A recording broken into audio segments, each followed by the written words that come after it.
Welcome to a stunning late spring day for the first of two rounds of the Renault Clio Cup Europe here at Magny-Cours. We have a packed field of cars, almost as far as the eye can see when they form up on the grid.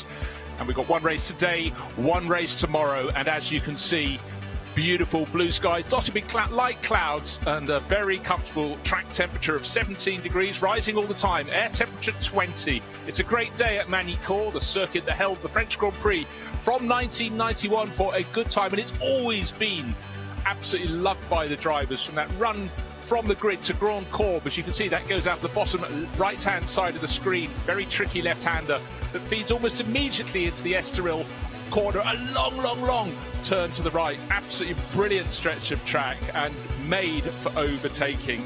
We have, get this, 19 rows of cars. Let's do the maths on that. 18 times 2, 36, 37 cars down on the grid. A light breeze blowing over the circuit. And this race is scheduled for 25 minutes plus one further lap beyond that. And if you haven't come across the Clio Cup Europe yet this season, so many cars, they don't even all fit on the straight when they form up on the grid. That is how popular it is in 2021. 15 meetings spread across the European Championship, 10 of which any team can count, or driver can count towards their points tally for 2021. There are also 4 national series, 1 endurance race, that's actually 3 races of 45 minutes held at Spa-Francorchamps, supporting the Spa 24 hours. So you've got the 1 European series, you've got the 4 sub-series, that is the French series, the Italian series, the Central European series, and the Spanish series. All the races in those 4 championships can count towards the Clio Cup Europe title. And so there'll be plenty of maths to be done through the course of 2021. But these great little races, as you can see before, made to go racing. They're small, they're compact, and they're very quick indeed. Hugely popular cars to drive, 200 plus horsepower and almost 300, well, in fact, just over 300 Newton meters of torque. So plenty of bang for your buck. And on 17-inch wheels with Michelin tyres, as much of that power as possible goes down onto the circuit below. And I must say, so far, with the opening round at Monza, there was Nogaro earlier in the year. That was the opening round of the French Championship. Some brilliant racing. Another fine set of cars appeared at Monza, and some of the ones with real European title contentions decided they would do that meeting as well. And here's the grid. Dorian Guldenfels on pole position for the TB2S, young French racer. And so far this season, he's had a good run, but this clearly all set to be his best outing so far. He's had a 4th and 5th, didn't go to Monza, but he's clearly taking a tilt at the French title first and foremost, so he's here for this, the second round of the French series. Great to see that heat haze down the track, great to see racing going on at all. 2020 is such a difficult year for all concerned, but motor racing really, by taking the socially distanced approach, has managed to get its show back full-time on the road. But almost no series looks stronger. 30th year of the Clio Cup. I think I was probably out and about watching the very first of those series, and always such a popular championship across Europe. The car has changed its shape and form over the years, but the notion is all the same. It's bumper-to-bumper racing, and these latest derivation Clio Cup races really look the part. Weather conditions could not be better. Not too hot, not too cool, gentle breeze. Magny-Cours quite often gets fairly strafed by breeze. And all looking very good down on the grid. The race, as I said, 25 minutes and 1 lap. And cars still making their way through the melee towards the front of the grid. Again, it's so packed down there. Logistics, in fact, the second place car, that would be rather good if that one could make its way to the front. And I suggest, is that 3rd missing as well? No, certainly 2nd place on this staggered grid to arrive. But as you can see, the actual start-finish straight at Magny-Cours is very short indeed. You go to the final corner, such a tight complex du Lycée, with the Lycée hairpin as a tight right, then an even tighter right-left combination onto the starting grid. And if you qualify badly, you don't really get to see the starting lights, because you are actually going to be forming up before possibly turn 16 on this 17-turn circuit. Marc Guillot, he's been going very well this season. He's 4th in the points, and with points being presented from 50 points for first, down to 1 place for 20th. Every position absolutely counts, and consistency is one thing, but really you've got to be at the sharp end. And one driver who's been doing that a lot is Kevin Jimenez for GPA Racing. He's the leading runner in the second class of cars, and there he is, right near the sharp end of the grid. He's leading the Challengers Cup, and so far this year, out of 4 outings, he's won the class on 3 occasions, alongside Nicolas Milan. And Nicolas Milan competition has a lot of cars here, and obviously Nicolas driving one himself. He's third in the championship, so it's all looking very strong for him. In fact, he tripped up at the second of the Monza races. Otherwise, his run was second, first, third. And then, in fact, just that trip up at Monza meant he's not at the top of the title charge. Just ahead of him, Anthony Gerardo, one of his own teammates. So Milan competition very, very well positioned at the front of the field.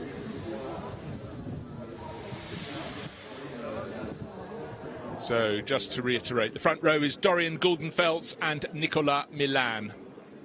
David Puget, looking at him now, car number 15 from GPA Racing. He had a fantastic time so far this season. He's got a first and a fourth, that was at Nogaro, then a first and a second at Monza, and that really has propelled him to the very sharp end of the championship. In fact, he is the championship leader.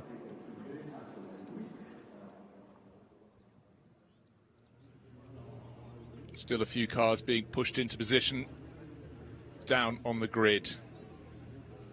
Just pointing out, we have 37 cars coming out to play, right the way from the front, from Dorian Guldenfels down to the very, very tail of the field, which should be also another car from GPA Racing, Gabriel Alonso, bringing up the rear.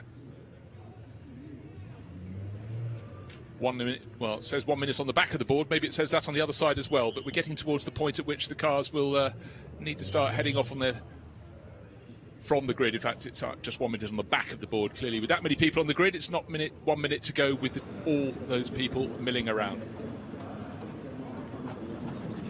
Car number 85, again found near the front of the grid. It's also from TB2S, like the pole starting car of Dorian Guldenfels. That's a little further back. In 8th position, that's Thibaut Bossy. It's good to see actually the final cars on the grid do get to start on the start-finish straight. I feared they would be actually just curled a little bit around that final corner. And now with the team personnel being limited to 1 person per car down on the grid, we're getting to see the cars in all their beauty. And just to point out that this is a 2-race meeting, as it is at all their meetings, apart from the Spa 24 Hours, when they will have 3 races of 45 minutes rather than the normal 25 plus 1 lap. So that will count as the endurance round. But right now, we've got people focusing on the Clio Cup Europe, and also those who are focused entirely on racing in their home grounds, and that will be the French Series race. So now just hearing news that the start has been delayed, so a little more time for the drivers to keep their cool, focus on what lies ahead. There is the message, start delayed. And following straight on from the Alpine race, it seems that just trying to get the cars all where they need to be, so that where they qualified matches where they are sitting on the grid. Now the drive up near the front end, also from TB2S, a lot of their cars up there. Starting from the outside of the 5th row is Paul Cocaine. And we just saw before that the Kota Automotion car of Alejandro Schimpf. Mix of nationalities, obviously predominantly French, contesting their own series with an overlay of those racing for the European title as well, the Clio Cup Europe, which will be fiercely contested. Alexandre Albuy, he's had a good season so far, and not quite as close to the front of the grid as he would have been wanting.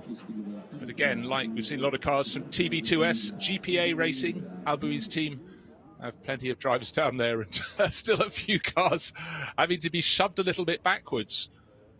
It could well be that my comment about some cars having to start before the final corner may yet come to be, as it looks as though some people have lined up on a grid slot that was ahead of their qualifying form. So anyhow, while the back of the grid is shuffled, those at the front end are in place, from Dorian Guldenfels on pole position and Nicolas Milan lining up alongside. All calm at the front half of the grid. Car number 8, Team VRT, Eric Zabala.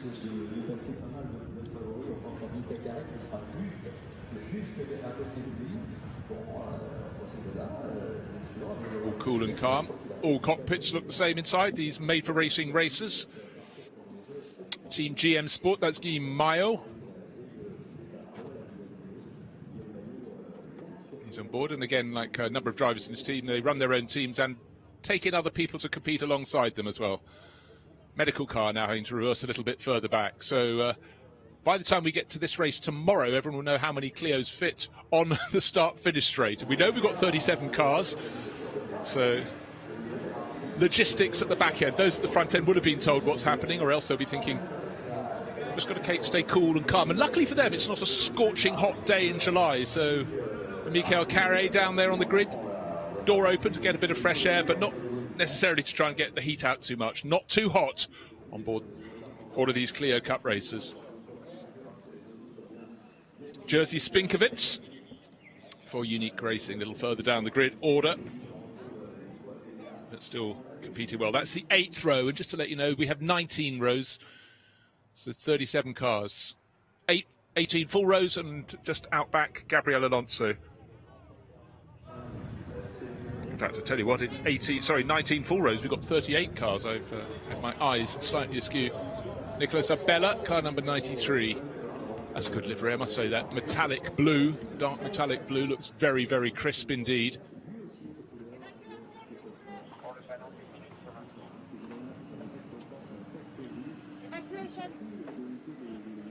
And Alex Lehos, 2 of the cars from Team VRT running as Cota Automoción. We saw one further up the grid. Sorry, well, further back. Daniel Nogales is the other one, which Team VRT is running for Cota Automoción. Stefan Polderman, one of the Dutch racers in the field, but I must say the majority of the fields so far here, as you go down the grid, clearly French on home ground. And we have 3 classes. I've mentioned the Challenger class. There's also the Gentleman Cup class, and Stefan Polderman running in that. So just to reiterate, we've got the overall class, we've got the Challenger class, which is led by Kevin Jimenez, who's qualified 4th today, so it just shows how competitive he is. And we have the Gentleman class, so 3 battles to be fought for within this packed grid of 38 cars.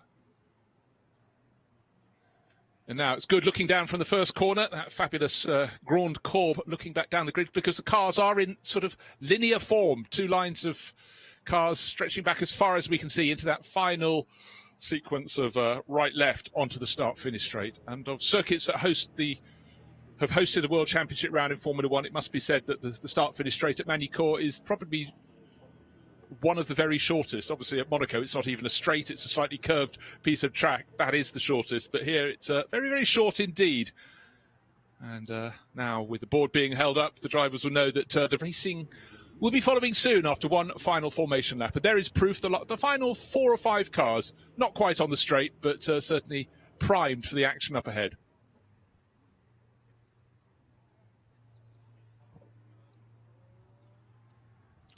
Dorian Guldenfels on pole position. Alongside him, Nicolas Milan. Then the 2nd row, Marc Guillot, Kevin Jimenez. 3rd row, Anthony Girardo, David Puget. 4th row, Mathieu Lanepudonge and Thibaut Bossi. 5th row, Alejandro Schimpf and Paul Coquaigne. Just waiting for the final signal, and the cars will be flagged away to start their formation lap. Their chance to go around this 17-corner circuit. Of course, for the drivers thinking about that charge to the first corner, Grand Courbe feeds almost immediately into Estoril. And if the cars are now, they're off on their way on this formation lap. Take a look, they turn hard left into Grand Courbe, and as this giant field of cars with some very vigorous winding left to right to get heat in the tyres. It's the front row. 2nd row, Marc Guillot, Kevin Jimenez, Dorian Guldenfels, by the way, on that pole position. Anthony Girardo and David Puget form row number 3. Row number 4 is Mathieu Lanépons and Thibaut Bossi, then Alejandro Schimpf, Paul Cocaine. Row number 6, Alejandro Obuy and Jordi Palomeras. Then Eric Zabela, Guillaume Mayo, Michael Carey and Jerzy Spinkovitz on row number 8. Row number 9, Nicolas Abella, Alex Lahoz. Coming down towards mid-grid now, Carlos Hernandez and Stefan Polderman. Polderman in the gentleman class. And then Arnaud Gauthier, Leonard Viguier. They form row number 11. Row 12, René Steenmitz, Dutch racer, and Laurent Ziazidous. Horn, Frank Horn and Javier Quendath on row 13. Row 14, Fabien Julia, Jeremy Bordegaret.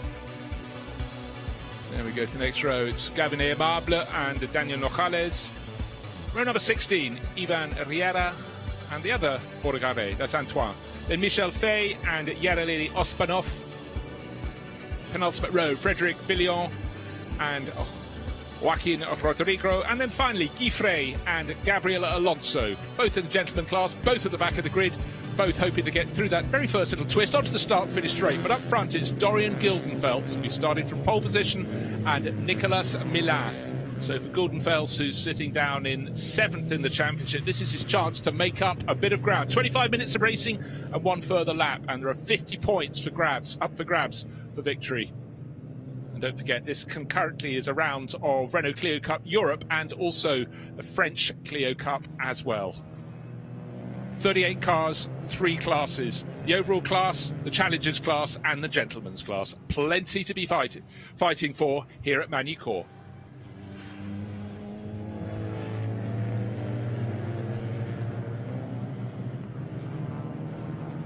Should be enough heat in the track. It's about 18 degrees track temperature, air temperature 21 degrees, so a lovely day to go racing. And that's the view down from Chateau de Haut down towards the pit complex in the background. And one of the beauties of Magny-Cours, I must say, since the Grand Prix was held here after the circuit, which started racing at the turn of the 60s, is the way the trees have grown up in the background. Right, for years when I first went there, it was pretty much open ground, open agricultural ground, lovely rural setting. But I must say the trees adds a little more, to particularly that view from Chateau d'Eau as you look back down the curving run through the chicane to the Lycée Pin. There, turns 16 and 17, the final corners known as the Complexe du Lycée, and then on to the start straight.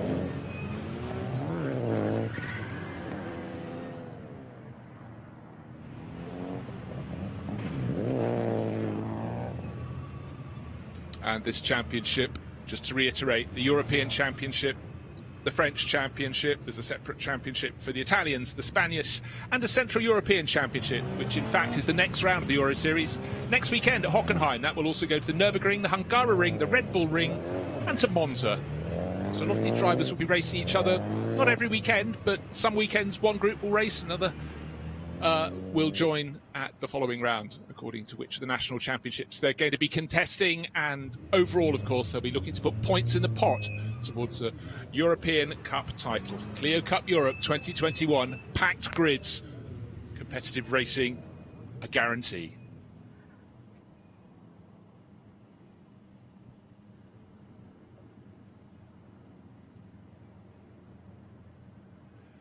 So the calm before the storm, the green flag is waved at the back of the field. Which car is going to lead into the first corner? Will it be either of the front runners, Dorian Gildenfels from pole or Nicolas Milan? Down the middle order, some shuffling around. A good start from Milan. Will he in the white car sweep into the first turn ahead? No, the nose of Gildenfels is just in front. And importantly for him, he's in the right position, the inside position as they get into Estoril for the first time.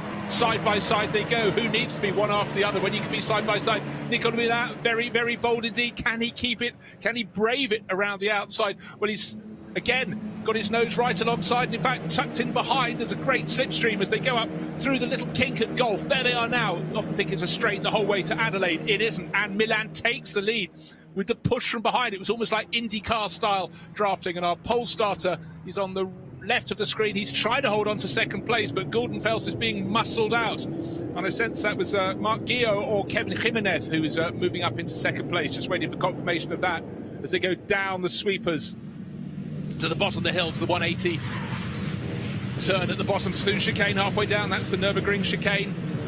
Use the curbs if you can, don't use them too much. Cars will be too unsettled. stream of colours, 38 cars going down the hill very, very tidily indeed. A little bit of brake smoke down at the bottom. 180. Now you double your way to the left and up the hill. There's a little kink to the right, another to the left, and then another chicane. That's called Imola coming up now, but we have a clear leader at the front of the pack, and our pole starter Guldenfels is down to third position. Some waved yellows just at the side of the shot, but nice and tidy as they get up to the top of the hill to Chateau d'Eau for the first time.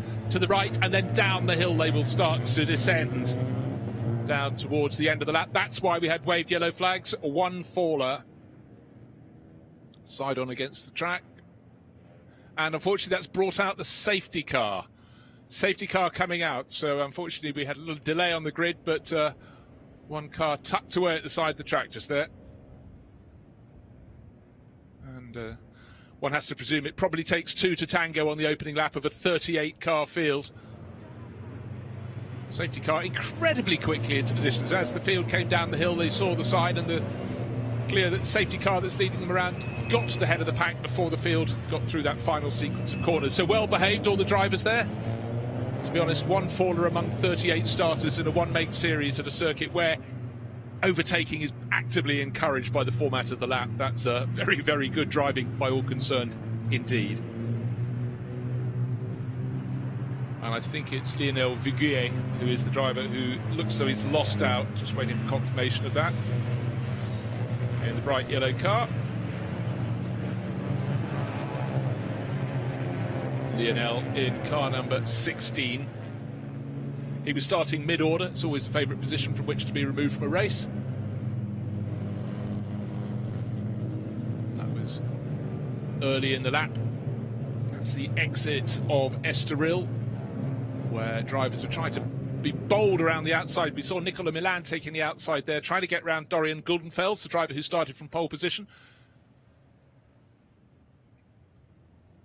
And he did just that, but it took him the whole way around the outside of Estoril, then almost the whole way up to the kink at Gulf, but then tucked in behind him he had useful help, a push from a rival as they went up that long rise to this corner here, the one we're looking at, the Adelaide hairpin at the top of the hill.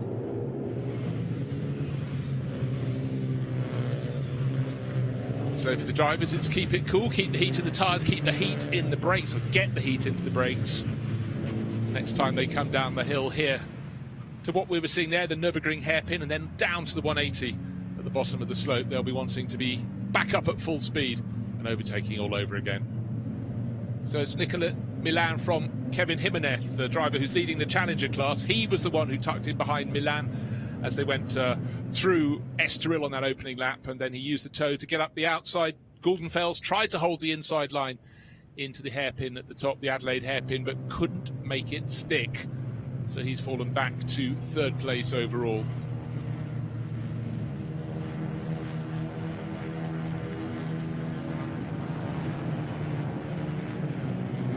Milan, Jimenez, Guldenfels, Anthony Gerardo, David Puget and Marc Guillot. They are the top six. Still waiting for Lionel Viguier to have his car removed. Not sure he's being asked to get on board just to help guide his away from the circuit, or if it's deemed able to be driven away. So a hiatus on the opening lap. We're now almost completing the second lap.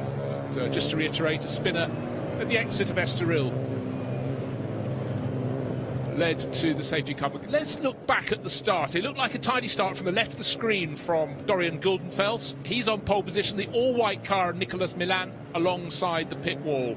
Side by side into the first turn, maybe half a bonnet length clear went Guldenfels, and of course that meant as the track went to the left and then started turning right, he was in that lead position. That's where he needed to be. Look, around there, that's the shot through Grand Corps. Up the inside, holding the lead, a little bit of body rubbing, but what happened next was interesting. Milan held the whole way through the turn on the outside. Kevin Jimenez tucked in behind him as they went up the hill. One car fell out of 38. That's the one we're seeing now. Lionel Viguier, that will be unceremoniously pulled away. So unfortunately, didn't work for him today, but for Lionel, he can come back again tomorrow. That's the good news about having 2 races per race meeting. So that should be cleared, and by the time the field has got back round to the start-finish line, one feels the lights will be out on the Renault safety car, and we can go racing. 25 minutes plus one further lap, and of course the clock has not stopped counting down. We're down to 18 3/4 minutes and one further lap left in this race.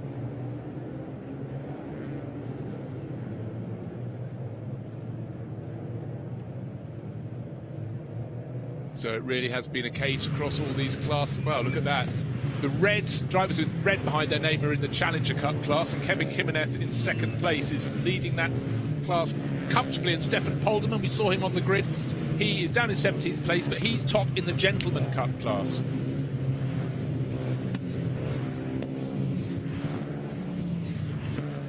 So for now, it's like sharpening a pencil, fine-tuning your concentration. You've cruised around for 2 laps behind the safety car, clearly way below natural racing pace, and line astern. It won't be like that. They won't be one by one when we go racing all over again, when the field is released.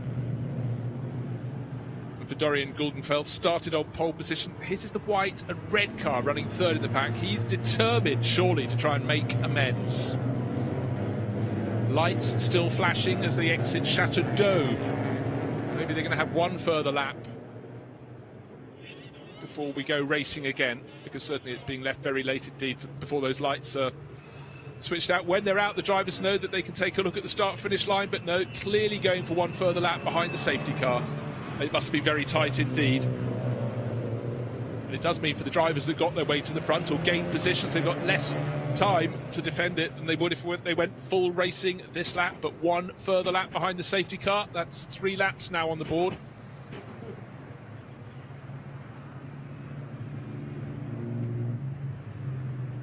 And really looking at that position chart on the left, Dorian Guldenfeld's a notable loser, running from first down to the first corner, through the first corner, but lost 2 positions when they climbed the hill to the Adelaide hairpin. Most other drivers gaining 1 or 2, some down at the back gaining an awful lot more. Just to reiterate in those classes, Stefan Polderman in 17th place. He is the top runner in the gentleman class. That's car number 21, Chefo Sport. There he is, all-white car. Just a couple of Dutch racers in the field. And the leader in the other subclass, the Challenger Cup class, is running in second place overall. And that's Kevin Jimenez. He started in 4th, got to 3rd by the second corner, and took 2nd place up at this point on the circuit, the Adelaide hairpin. Oh, sorry, that's a view, of Chateau d'Eau. We'd moved a bit further around on this lap. So if you're just joining us for the Clio Cup Europe, this is the first of 2 races here at Magny-Cours, and unfortunately the safety car had to be pulled out during the opening lap because Lionel Figuier had his car parked at the edge of the circuit at Estoril Corner. That should be clear of the track now. Didn't see it last time around. Time before it was just being pulled away from the scene. Still have 37 cars out to play. It's going to be 1/4 of an hour of racing and 1 further lap. 37 cars, when they're running nose to tail, do certainly stretch a long way around the circuit while running behind the safety car.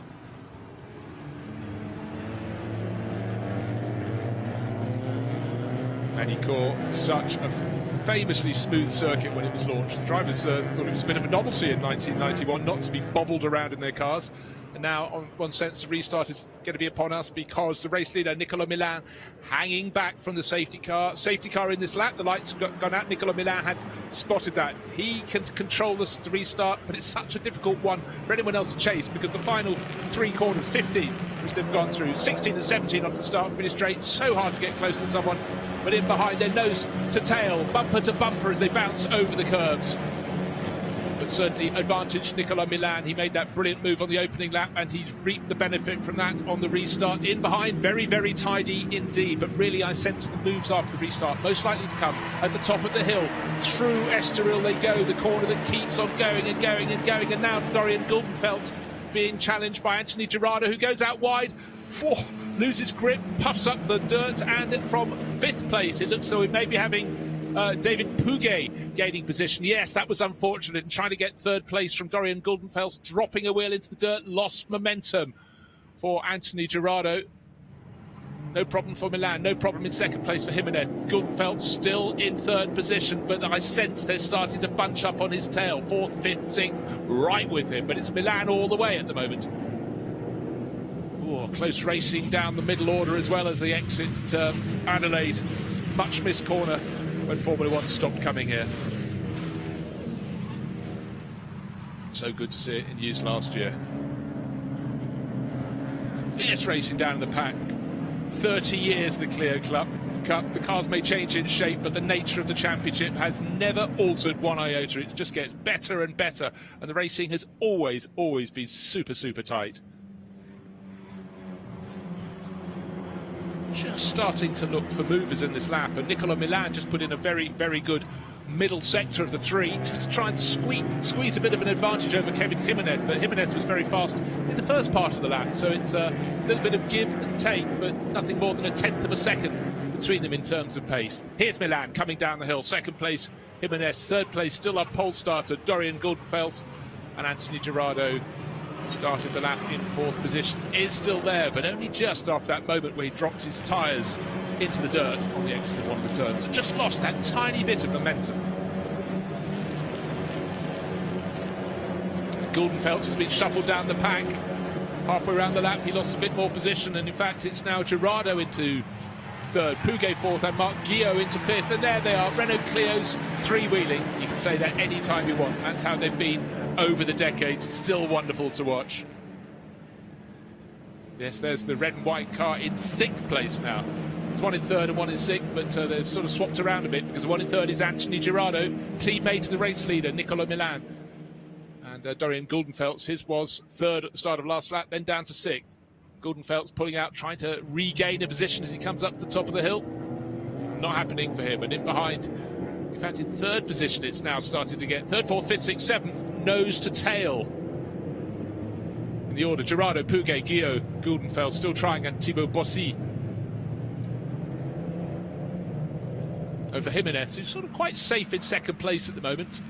There he is, chasing down Nicola Milan, just by far the top driver in the Gentleman's Cup, sorry, the Challenger Cup, and the next driver is Alexandre Albuy, who's down in 8th place. But for Jimenez, it's looking just to be such a great season. 2 third places overall in the opening round of the championship down at Nogaro, including starting from pole, and the 6th place at Monza, and he's heading for 2nd place in the first of 2 Clio Cup races here at Magny-Cours, so it's really a season that's getting better and better for him.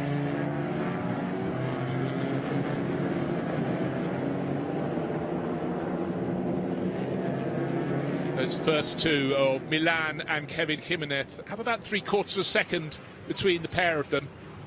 They're just edging their way clear, because Anthony Gerardo in 3rd place has just got to keep watching his mirrors. They're full, absolutely chock full of David Puget, the race-winning driver both at Magny-Cours and at Monza, but he's back down in Puget in 4th place. Doesn't fancy not being on the podium, so look for his white and yellow Charger. There's that battle, 3rd, 4th, 5th, 6th, 7th, 8th, 9th, nose to tail now. 9th place is Mathieu Landé-Poudon.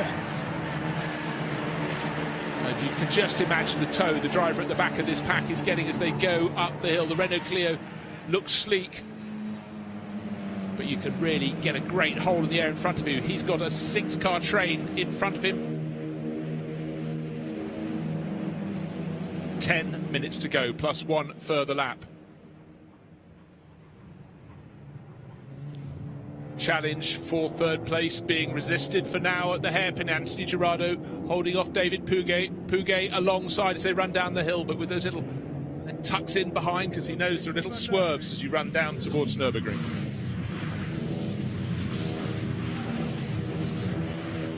Fantastic camera angle. Ooh, 2 abreast through the chicane on the way down. That normally leads to sticking plasters and tears.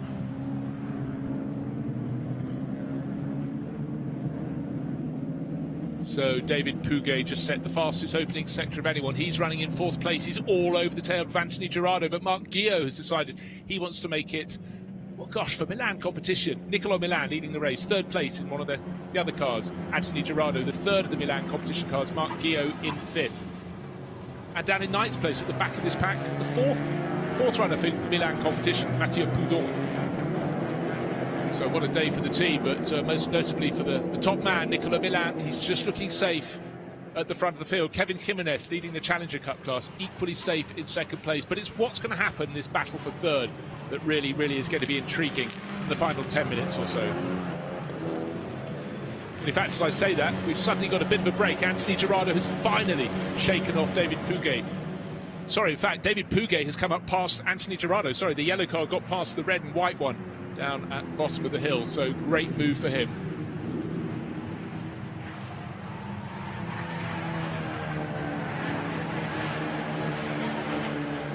Three wheels good, but generally four wheels a little bit better. Now it's the turn of Marc Guillot in the all-yellow car to see what he can do about Gerardo.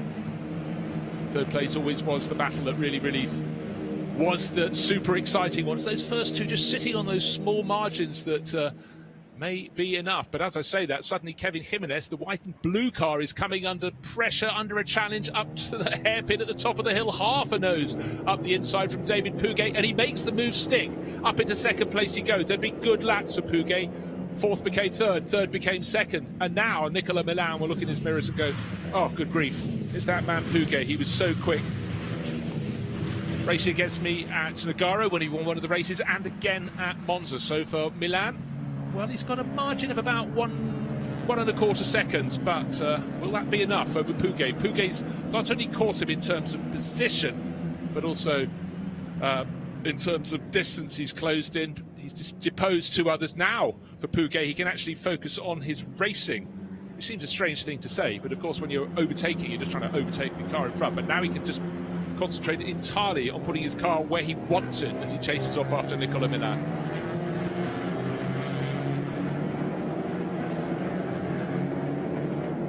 It looks like a good enough margin as down the hill they go from Chateau d'Eau towards the end of the lap. The white car in the lead, Nicola Milan.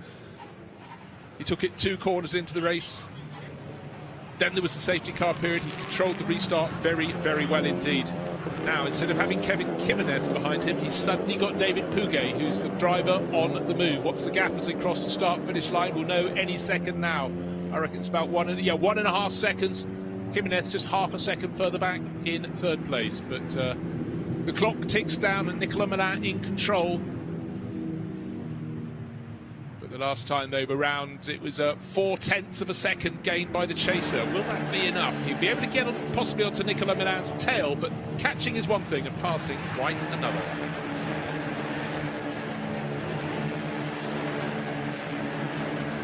And again, just talking about the slipstreaming effect you can get, the tow you can achieve in these clears. Some of the fastest sector times are coming from those not at the sharp end of the field, but those at the back of the top 10 pack, where they've got sometimes a multiple car tow up the hill. So the order is Milan, Pouget, Jimenez, Anthony Gerardo and Marc Guillot. They're the top 5, and still the clock counts down, and still Nicola Milan leading by over a second. But Pouget's got 4 wheels on terra firma, got the tyres working how he wants to work them, all some side by side, running up into the chicane at the top of the hill. Stefan Polderman, one of those involved. He was the driver leading the gentleman class. In fact, the driving there was very gentlemanly. There could have been contact. They chose not to. Live for the next corner.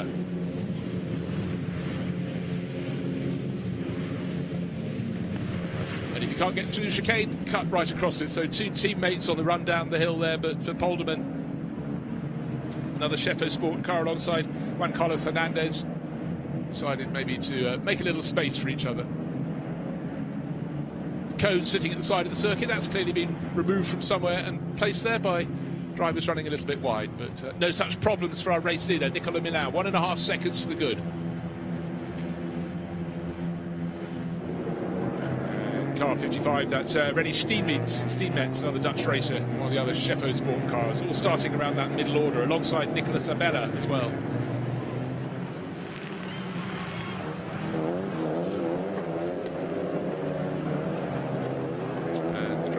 Laurent Ziazidous, French racer, who's in 19th position overall, who's leading the Gentleman Cup class at the moment.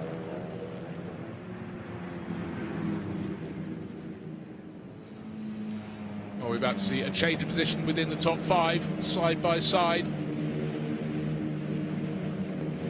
There you go, Nicola Milan still leading the race. Battle for third. Are we about to have a change? Start of the lap, it was Jimenez ahead of Gerardo. Jimenez put on the outside line, so there is a change of position. Jimenez has been muscled back down to 4th position, tries to fight back immediately, but a good move from Anthony Girardot. Moves his way back and taking no for an answer. Kevin Jimenez is going to try and come up the inside, but that won't work. It's the right-left chicane on the way down the hill, but a better exit. Oh, has to cut in behind. So Jimenez, very competitive indeed, and suddenly Marc Guillot's deciding he wants to get in the mix. His car's bright yellow, it's number 2, and he's got Dorian Guldenfeldt tucked in behind. For Guldenfeldt, this hasn't been the greatest of races. He started on pole position, he's running 6th, but you sort of sense could be a fair bit more action before the race is over.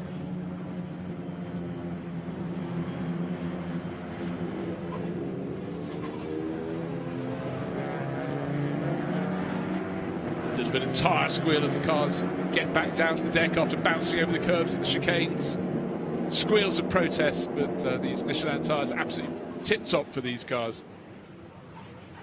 Made to measure for these made-to-measure races. Kevin Jimenez looks like he's settled for that 4th place at the moment. Don't forget, of course, he started the lap in 3rd, he's back in 4th, but he's not fighting for championship. Well, he is fighting for championship position, but his championship is the Challenger Cup class, so being 4th doesn't matter too much. He's heading for maximum points in that. His closest challenger, 4 positions further back, Alexandre Albuy in 8th place overall.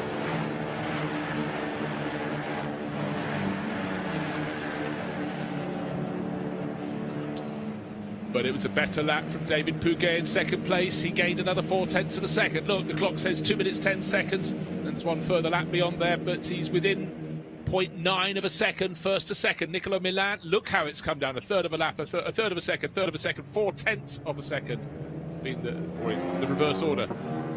Oh, now the battle for 3rd place really is 3 cars all together at the top of the hill. And suddenly Anthony Girardot being challenged not just by Kevin Jimenez, but Marc Guillot as well in the bright yellow car. And on the outside, Guillot, if he can brave it out, he'll be alongside when they get to the bottom of the hill. They've got the little chicane on the way down. No, he's decided to tuck back in 2x2 through that chicane. Doesn't frequently work. Bottom of the hill at 180. Tyres locking up. Anthony Girardot hugs the inside line. Totally different line. Swept around the outside. Kevin Jimenez actually lost out a bit there. Suddenly, bit of breathing space for Girardot in 3rd place. Tiny, but still a little bit.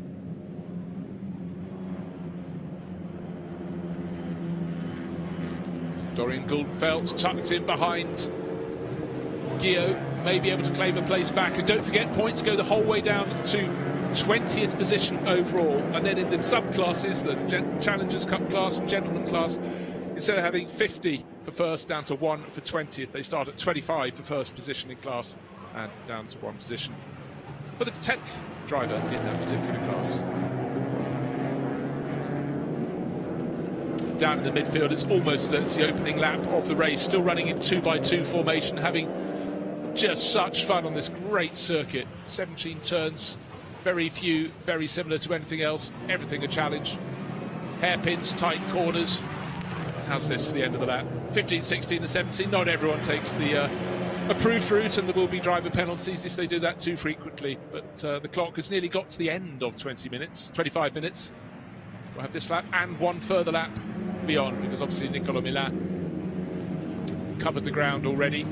0.6 of a second clear, that's what it looks like, 1st to 2nd, next to nothing, using the slipstream to start on the run up the hill, but now trying to make a bid up the outside. That doesn't work at the Adelaide hairpin, but wide in, tight out, that's the approach taken from David Puget in 2nd place. But Nicolas Milan's been around the block enough times to know that hold the inside line into the Adelaide chicane, and generally all is fine.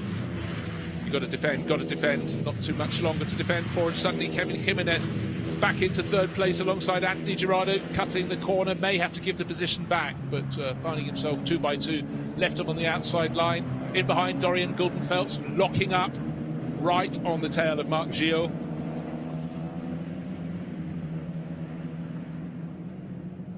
So this lap plus one more, and Milan is doing enough. And David Puget's throwing absolutely everything at it, but I must say, the racecraft, not just the first two, but this little battle as well, with Jimenez back into 3rd place. There's surely going to be a spin up the inside, wasn't going to work. He collects it, and the driver's saying, thank you, I'll take 3rd place. It's a bright yellow car of Marc Guillot, and that was unfortunate, but actually a very good save from Kevin Jimenez. Dorian Guldenfeldt has gained position, and the driver who lost out there was Anthony Girardo in their challenge. Suddenly the driver in 7th place, Thibaut Bossy, is trying to see what he can do. Oh, it's just been a rotten half lap. One sideways moment after contact, and then unfortunately another sideways moment. And that's absolutely taken all momentum through that final sequence of corners away from Kevin Jimenez. And not only is he not in 3rd or 4th position anymore, he's only just in the top 10, and he's dropped to 3rd in the Challenger Cup class. He had it totally under control, was running 2nd early in the race, but got back in the traffic and he got a little bit bruising. So the final lap, the final chance up to the Adelaide hairpin, used the toe a little bit, but again taking the wide line is David Pouget. Sets the fastest first sector of anyone, gained a 3rd of a second on the race leader, but Milan is still that, he is still the race leader. What can happen down the hill through chicane, leaving no gap, both of them kicking up a little bit smoke. Their tyres really starting to protest. Down the bottom of the hill they go to 180. And we've seen how in this race, after having to pick his way up the order, David Pouget has got the great speed. He's using whatever toe he can get, but is there going to be a gap left for him as they rise towards the Imola chicane? But it's still Milan in front.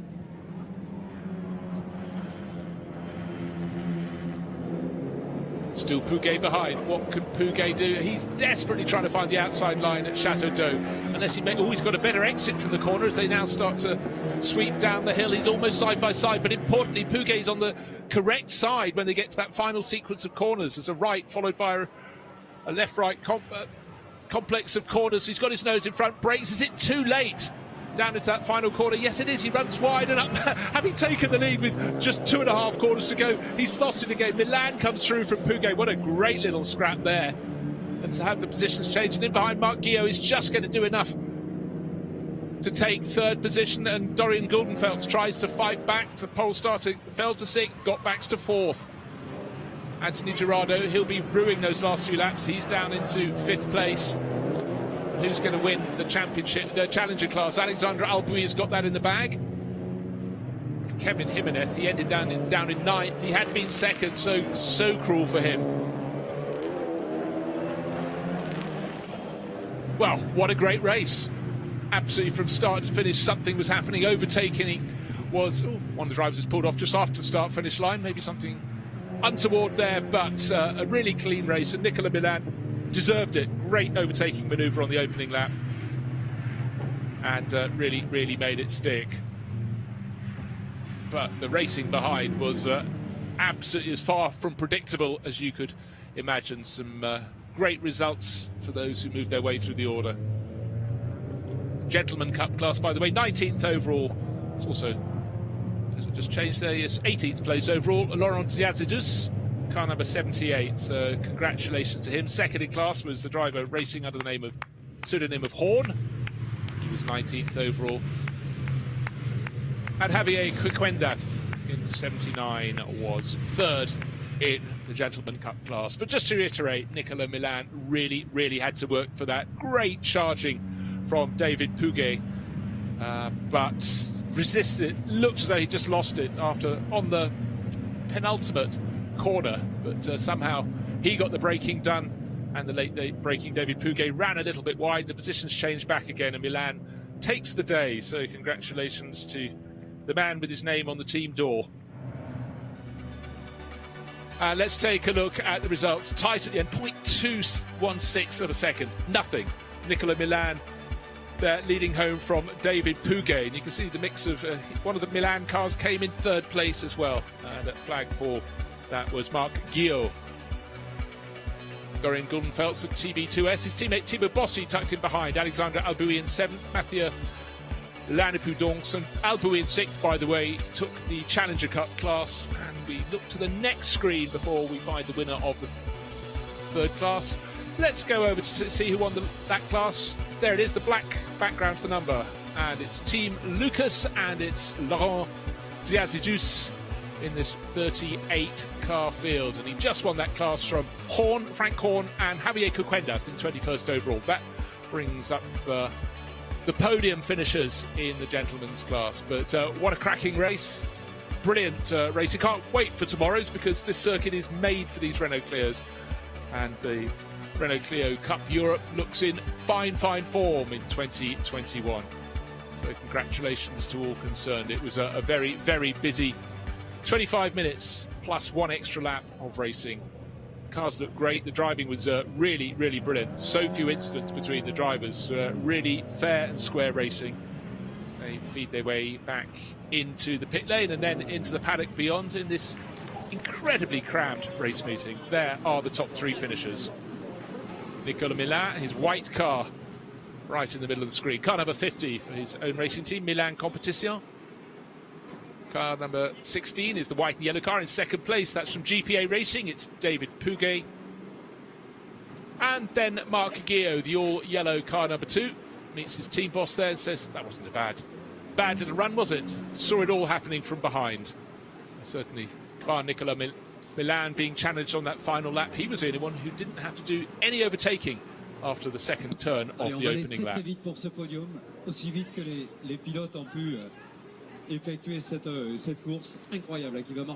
And in such an incredibly packed race meeting, they're being hurried onto the podium because there's so much more racing to follow.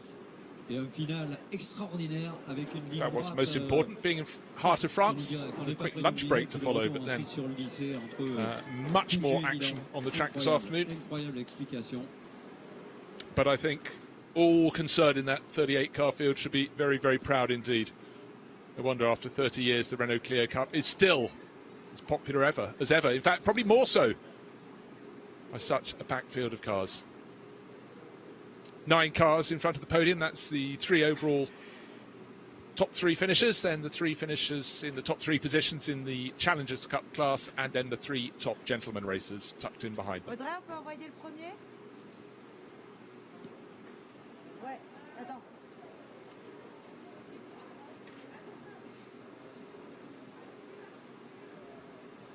And the drivers know the protocol. They just have to remember as the adrenaline subsides after some cracking racing. But for Nicolas Milan, that's been another good result on the board. That makes, apart from his retirement in the second race at Monza last time out, that's his second win. He's also got a second and a third place. So after 5 races, that's a very, very good tally of points for him. That should move him back towards the very front of the field.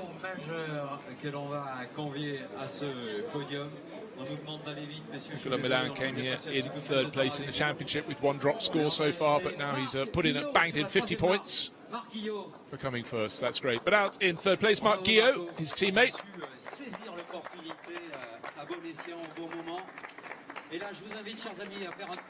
Mask in position as required. You can see he worked hard. So plenty of applause for David Puget. And for Nicolas Milan. It was a fantastic race. Nicolas Milan, suitably very pleased with life indeed.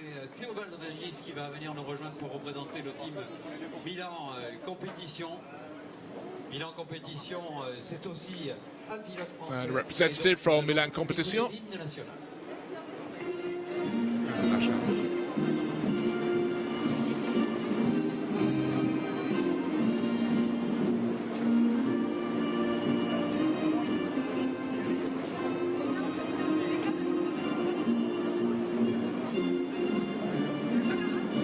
Merci à la régie, bravo messieurs. Respect, grand respect, immense respect pour la Clio Cup dans sa version. So well done to the top 3 finishers overall. Nicolas Milan, David Puget, who fought so hard, just came up short. And Marc Guillot as well. Car on sait que ce programme de Magny-Cours est plus que chaud, plus que chargé. Bien haut au trophée messieurs. On ne verra pas vos sourires, mais on sait qu'ils sont cachés et dissimulés par vos masques. So Magny-Cours looking fantastic in late spring sunlight, and certainly looked all the better with the array of cars and colours spread out around the circuit. And impressively, I think we only had one driver not finishing the race, so that's almost a record in its own right. But this championship in fierce health, looking fantastic for 2021. Quelques-uns en tout cas qui auraient pu aller au podium. En tout cas, il devra se contenter de la 3e position. Mais quelle bagarre pour Kevin Jimenez. 3e. Third place in the Challengers Cup class, Kevin Jimenez, who looks as though he had that one in the bag, and then unfortunately for him, tried to gain position at the top, lost ground. Second, Mathieu Lannepoudon. And then the top driver in the Challengers Cup class, Alexandre Albuy. Bravo, parce que jusqu'à la 15e position, on ne savait pas ce qui allait se passer exactement. On a même redouté à plusieurs reprises que le safety car ne réintervienne, mais ça n'a pas été le cas et c'est tant mieux. Merci beaucoup, messieurs. À très vite. Le plus tôt so they will all have enjoyed their racing, but Kevin Jimenez enjoyed being as high as second place overall, but then got a little bit muscled out, and then right at the end, one movement going wide, lost him the lead in the class, but he'll take the points for third place, still leading the championship for the Challengers Cup.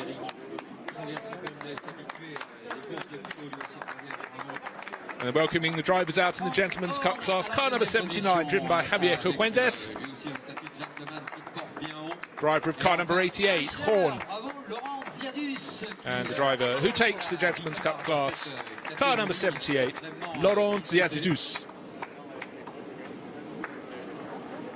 Bravo, messieurs.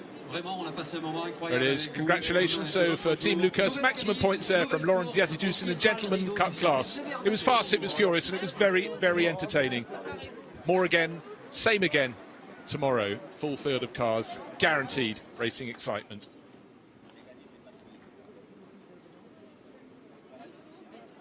So let's take a look back at what went on.